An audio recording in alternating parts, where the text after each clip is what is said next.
You're watching South Asia Newsline, and here are the top stories we are tracking for you on Friday, the 20th of June. India's PM Modi inaugurated key projects in Bihar amid poll push. 1 week on, Ahmedabad recounts horror of Air India crash, which killed more than 250. And Bangladesh declares national holiday to mark year of Sheikh Hasina's ouster.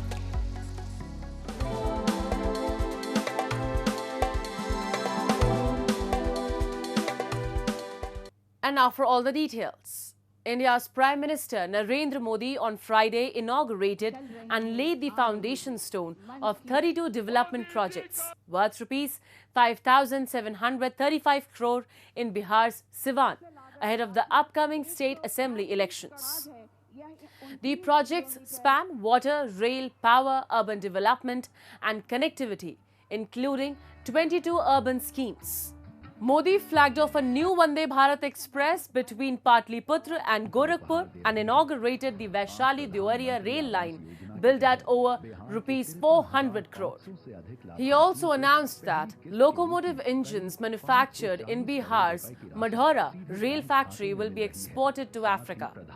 The Prime Minister also handed over keys to over 6,600 beneficiaries of PM's housing scheme and launched 6 new road projects. In his address, Modi attacked the Congress and RJD, blaming them for Bihar's past jungle raj and backwardness. He credited the NDA for building 55,000 kilometers of rural roads, electrifying 1.5 crore homes, and providing piped water to 26 crore households. This marks Modi's 5th visit to Bihar in 2025, underscoring the BJP-led NDA's aggressive outreach ahead of the high-stakes assembly polls later this year. 1 week on, Ahmedabad is haunted by the Air India crash that left more than 250 dead. The disaster, which saw flight AI 171 plummet into a civil hospital hostel, has scarred Gujarat's vibrant heart. From a miraculous survival to families' anguish, eyewitnesses recall what went down on June 12th. We have a report. On June 12, 2025, Ahmedabad witnessed one of the world's deadliest air disasters when Air India Flight AI-171 to London crashed into a civil hospital hostel seconds after takeoff, killing 241 of 242 on board and around 30 on the ground. A week later, the city mourns deeply, with only one miraculous survivor. Ambulance supervisor Satinder Singh Sandhu, among the first responders, found a disoriented man near the wreckage, Vishwas Kumar Ramesh, a Briton of Indian origin. Critically injured, he was rushed to civil hospital. His survival is a faint glimmer of hope in a disaster that obliterated the lives of 169 Indians, 53 Britons, 7 Portuguese, and 1 Canadian, along with 12 crew members. पहले तो जैसे मैं वहाँ पे पहुँचा तो इतना बड़ा आग का जो बवंडर फैला हुआ था उसको देखकर हम लोग खुद टेंशन में आ गए थे कि ऐसा क्या हो गया कि इतनी पब्लिक जो आसपास है वो पूरा जो हॉस्टल था उसको आग की चपेट में आ गया है। वहाँ पे हमने देखा कि वहाँ पे एक जो लोकल पर्सन था, एक जो वाइट टी शर्ट पहने हुए था, वो घूम रहा था, कभी अंदर जा रहा था कभी बाहर आ था, तो मैंने उसको रोका अंदर जाने के लिए। अंदर जाने के लिए रोकने के बाद मैंने देखा उसके हेड फेस पे इंजरी थी, हाथ पे इंजरी थी, तो मैंने मेरे 108 की टीम को उनको दिया, हैंडओवर दिया, उनको बोला कि आप इनको पहले हॉस्पिटल पहुंचाइए। बाद में शाम को हमको पता चला कि जो मैंने वो पर्सन को बचाया था, जिनको एम्बुलेंस में शिफ्ट किया था हॉस्पिटल में, वो प्लेन में से बचा हुआ विश्वास था, एक मरतब विश्वास था, जो बाकी जो पैसेंजर थे वो सब डेथ हो गए थे sir. Eyewitnesses still struggle to describe the chaos when the Boeing 787 Dreamliner crashed into the hostel, triggering a fireball and massive destruction. Just 200 to 300 meters from the civil hospital, the crash could have been even deadlier, say locals. Those nearby recall a loud blast, followed by smoke and scenes of horror, people with burned clothes and peeling skin, helpless against the flames. बड़ा ही भयानक हादसा था। हमने कभी सपने में भी ऐसा नहीं सोचा होगा ऐसा बड़ा हादसा, क्योंकि आप जानते हैं जहाँ पे हम खड़े हैं यही सिविल हॉस्पिटल का कैंपस है, यहीं पे हम लोग की ड्यूटी रहती है, हमारी पूरी टीम यहीं पे अवेलेबल रहती है। रोज़ यहाँ से प्लेन उड़ते हैं, कई संख्या में प्लेन उड़ते हैं, लेकिन हमने कभी ऐसा नहीं सोचा था कि प्लेन यहाँ पर क्रैश होगा। जैसा कि घटना स्थल यहाँ से 200 से 300 मीटर दूरी पे ही है। अगर थोड़ा भी 1 सेकंड इधर उधर होता तो ये जो हॉस्पिटल का कैंपस है शायद यहाँ भी आ सकता था प्लेन, या पीछे रेसिडेंशियल एरिया है वहाँ पे भी आ सकता था। लेकिन कुदरत का करिश्मा ही है कि भाई वो जहाँ पे गिरे वहाँ पे मिनिमम नंबर ऑफ कैजुअलिटी हो पाई। जब जैसे भी हम ऑफिस पे पहुँचे तो तुरंत कुछ ब्लास्ट हुआ ऐसा हमको आवाज़ सुनाई दिया, तो हमने देखा कि बहुत धुआं हो रहा था। तो हम वहाँ पे चल के वापस देखने गए कि क्या हुआ है। जब हम वहाँ पे पहुँचे तो आगे भी 3-4 लोग खड़े थे, तो हमको ऐसा लगा कि वो भी हमारे जैसे कुछ देखने ही आए हैं। लेकिन जैसे हम नज़दीक गए तो वो पूरी तरह के जल चुके थे। एक आंटी भी थी, वो तो उनका तो सर कपड़े वपड़े जल गए थे, चमड़ी निकल रही थी, बहुत बुरी हालत थी। हमारे से जितनी हेल्प हुई हम करना चाहते थे, लेकिन आग इतनी थी कि हम कुछ कर नहीं पाए। For victims' families, the past week has been agonizing. Identification relied on DNA and dental records. Investigators are still probing why the crash happened. But for families of the 271 dead, the wait for answers and closure continues. लगातार एक हफ्ते से हम यहाँ ढूंढ रहे थे कि यहीं कहीं हॉस्पिटल में मिल जाए, कहीं यहाँ मिल जाए, क्योंकि बॉडी नहीं मिल रही थी और कुछ पता नहीं चल रहा था। और वो उनके साथ जो लोग थे वो सब निकल गए थे। यही दोनों हमारी भतीजी और हमारी जो सिस्टर है वहीं अंदर रह गए। तो हमें विश्वास ही नहीं हो रहा था कि ऐसा कुछ हुआ होगा।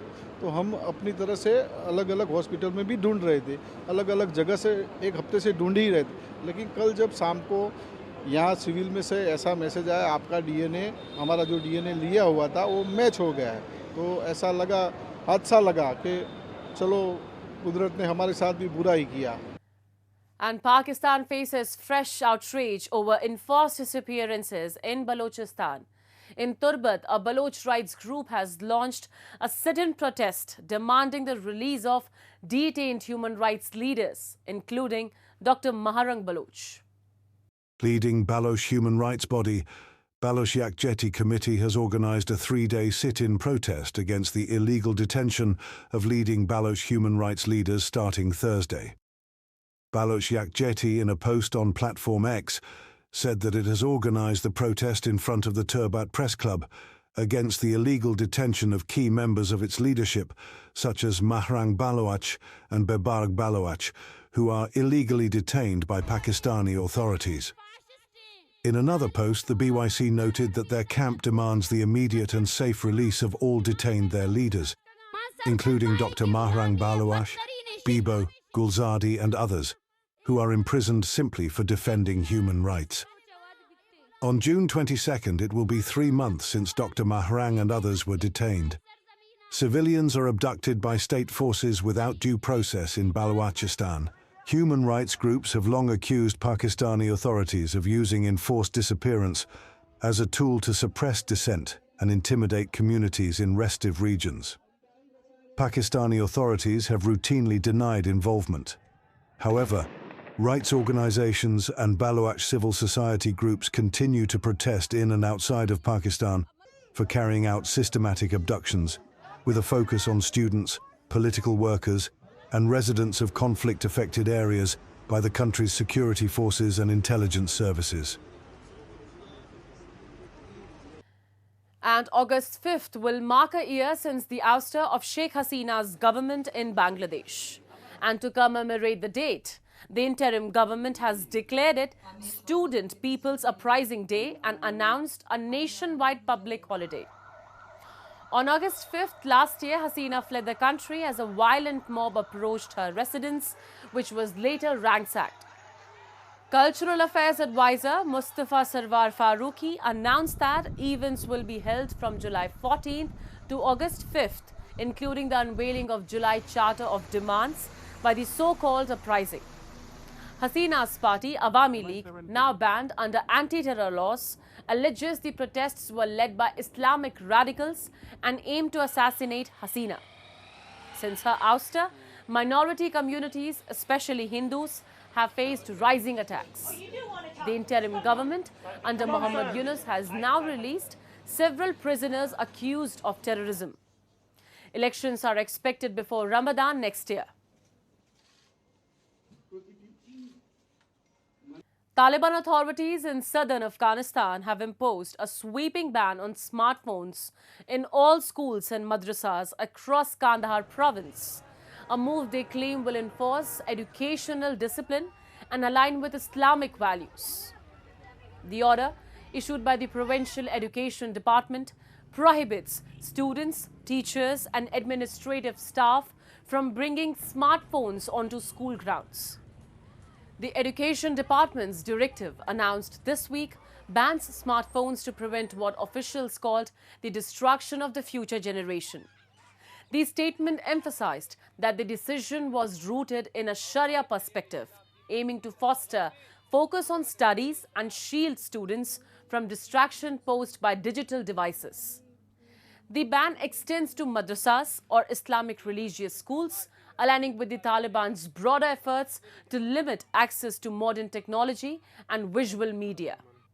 While Taliban's move echoes policies in countries like France, Denmark and Brazil, where classroom mobile phone ban have been implemented to reduce distractions, in Afghanistan, the ban's implications are heightened by the Taliban's restrictive educational policies, particularly for girls and the country's limited access to alternative learning resources. The Kandahar ban aligns with the Taliban's broader efforts to regulate technology and media since their return to power in 2021. Previous measures include restricting internet access in some regions and banning certain forms of photography and videography deemed un-Islamic.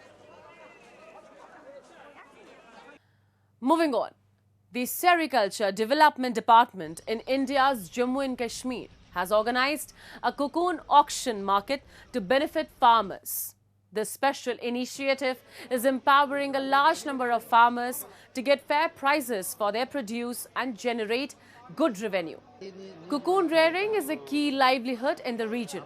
The government's HADP, Holistic Agriculture Development Program in Jammu and Kashmir, includes a scheme focused on cocoon rearing.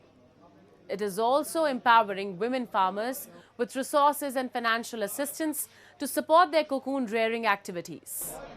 The Kashmiri silk especially is famous for its luster and resistibility to insects. Thus, it makes an ideal fabric among silk fabrics from other regions. Department का भी जो production है वो बेहतर हो और किसान को भी 10-20-50 हज़ार रुपया अगर आ जाए एक महीने में ख़राब बात नहीं है। तो इसके लिए मैं सब किसान भाइयों से अपील करता हूँ कि सब इसमें आएँ और अच्छे से काम करें और ख़ासकर हमारे जो प्लांटेशन है उसको बचाएं। प्लांटेशन की सबसे ज़्यादा कमज़ोरी है नारियाँ वगैरह में और वो बकरियाँ वगैरह जो खा लेती हैं उसकी वजह से, तो प्लांट अच्छे हों तो बेहतर है।